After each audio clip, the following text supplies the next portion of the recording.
İnşallah hükümetin olsun. Şu an bir adı bilen Enkaradaki olan haricindeki 3 kişinin Eylül 2020'de tutukluluk süresi bitmiş olup 24 Ekim 2020 tarihinden bu yana sosyal medyada ve bazı haber sitelerinde onların Çin'e iade edildikleri iddia edilmektedir. Endonezya'daki cezaevinde tutulmaktadır. Endonezya'dan iade edildiği iddia edilen 3 Doğu Türkistanlı'nın akıbetleri kamuoyunda ciddi endişelere ve ızdıraba yol açmaktadır. Bugün burada Endonezya'da tutuklu olan Doğu Türkistanlıların Çin'e iade edildiği iddiası ile ilgili Endonezya İstanbul Başkonsolosluğu önünde basın açıklaması için toplanmaktayız.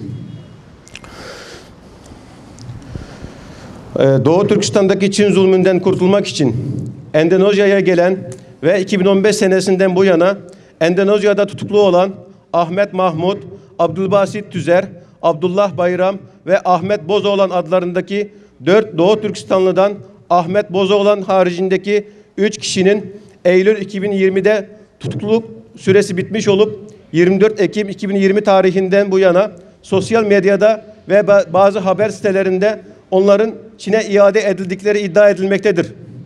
En son aldığımız bilgiye göre Ahmet Bozoğlan'ın tutukluluk süresi bitmiş olup hala Endonezya'daki cezaevinde tutulmaktadır. Diğer 3 kişi hakkındaki herhangi bir bilgiye ulaşılamamıştır. 8 milyondan fazla Doğu Türkistanlı'nın toplama kampına alındığı, insan hakları ihlallerinin açık anlamda soykırıma dönüştüğü böyle bir dönemde Endonezya'dan iade edildiği iddia edilen 3 Doğu Türkistanlı'nın akıbetleri kamuoyunda ciddi endişelere ve ızdıraba yol açmaktadır. Daha önce çeşitli ülkelerden Çin'e iade edilen Doğu Türkistanlılar müebbet hapis cezası ve idam cezasıyla cezalandırılmıştır. 2014 senesi Çin zulmünden kaçarak Tayland üzerinden Türkiye'ye gelmek isteyen 109 Doğu Türkistanlı sığınmacı Tayland hükümeti tarafından Çin'e teslim edilmiş olup onlar teslim alınırken havaalanında dahi elleri kelepçelenmiş, ayaklarına pranga vurulmuş ve başlarına siyah çuval geçirilmiştir. Ve bu görüntüler havaalanındaki görüntüler bizzat Çin medyası tarafından servis edilmiştir.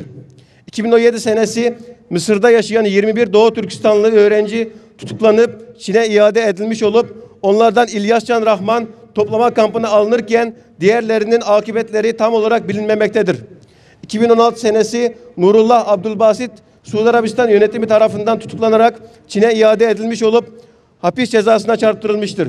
Yine Osman Abdülahad 2019 senesi Şubat ayında Umre'ye gittiği Suudi Arabistan'dan tutuklanarak Çin'e iade edilmiş olup o da hapis cezasına çarptırılmıştır.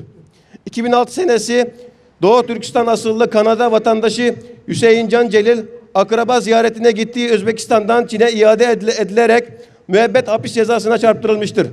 Ocak 2011 tarihinde Ahmet Raşit, Abdülhamit Davutoğlu, Kemal Ömeroğlu adındaki 3 Doğu Türkistan asıllı Türk vatandaşı iş için gittiği Tacikistan'da tutuklanarak gizlice Çin'e iade edilmiştir ve hepsi müebbet hapis cezasına çarptırılmıştır.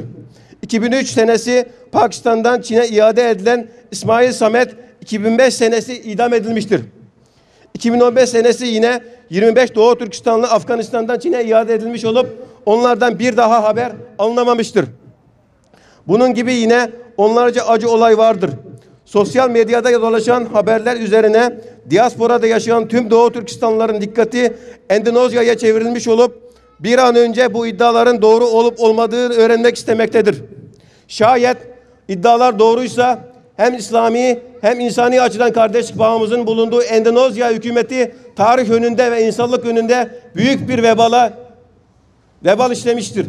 Onların suçları ne olursa olsun yargı süreci ve tutuklanma süresi bitmiştir. Uluslararası hukuka göre onların kendisini güvende hissedeceği üçüncü bir ülkeye gitme ve yaşama hakları vardır.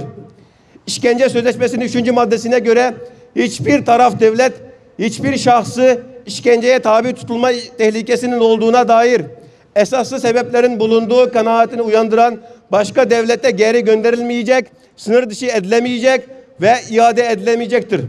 Aynı zamanda uluslararası hukuk ve ceza kanunlarında ayrımcılığa maruz kalacağı, idam cezasının olduğu, kötü muameleye maruz kalacağı açık olan ülkelere insanların iade edilmesi yasaklanmıştır. Mamafi, Çin ise hukuki açıdan idam cezasının olduğu, hukukun üstünlüğünün olmadığı ve Doğu Türkistanlılar karşı topyekün soykırım ve etnik ayrımcılık yapan bir ülkedir. Eğer iddialar gerçek yansıtmıyorsa Endonezya makamları bir an önce onların durumları ile ilgili açıklama yapmalıdır. Geçtiğimiz yıllarda Endonezya'daki Müslümanlar Çin'in Doğu Türkistan'da yapmakta olduğu baskı ve zulümleri protesto ederek Doğu Türkistanlılara sahip çıkmıştı. Doğu Türkistanlılar da Endonezya'daki Müslümanların göstermiş olduğu kardeşçe eylemlerinden dolayı içten müteşekkir bir duygudaydı. Bu kardeşlik bağımızın zedelenmemesi adına biz Doğu Türkistanlıların Endonezya'da güvende olduklarını öğrenmek istiyoruz. Biz Doğu Türkistan İnsan Hakları İzleme Cemiyeti olarak bu 4 Doğu Türkistanlıların durumları ile ilgili bilgi talep etmekle birlikte Endonezya'da yaşayan ya da tutuklu olan, mülteci kamplarda yaşayan Doğu Türkistanlıların sayısı, insani durumları ve güvende olup olmadıkları hakkında bilgi talep ediyoruz. Doğu Türkistanlılar Endonezya'da güven içinde yaşayabilmeli, özgür iradesiyle üçüncü bir ülkeye gidebilmeli ve bunun için biz bu kardeşlerimizin durumlarını takip etmeye devam edeceğiz. Tüm dünya ülkelerine şunu söylemek istiyoruz. Her ne sebepten olursa olsun, herhangi bir Doğu Türkistanlı Çin'e iade edildiği takdirde onları bekleyen ağır işkence, organlarının çalınması, idam ve müebbet hapis cezasıdır.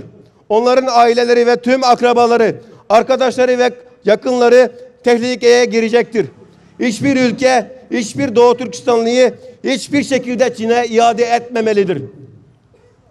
Ve ben burada bir şey daha söylemek istiyorum. Biz geçtiğimiz ay Eylül ayında Endonezya'da yaşayan, Endonezya'da tutuklu olan 4 Doğu Türkistanlı'nın Çin'e iade edileceği tehlikesinin bulunduğuna dair bilgiler almıştık.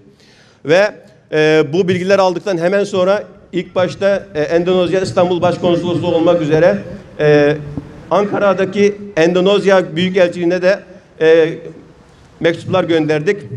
Ve bugün esasında biz Endonezya'dan iade edildiği iddia edilen kardeşlerimizle ilgili ve daha önce Çin'e iade edilen kardeşlerimizin durumlarını rapor haline getirip İstanbul Başkonsolosluğu'na sunacaktık.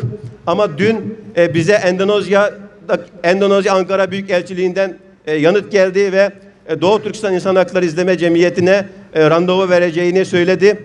O yüzden biz dosyayı buraya takdim etmeyeceğiz. Direkt Ankara Büyükelçiliğine takdim edeceğiz. Çok teşekkür ederim. Çok sağ olun.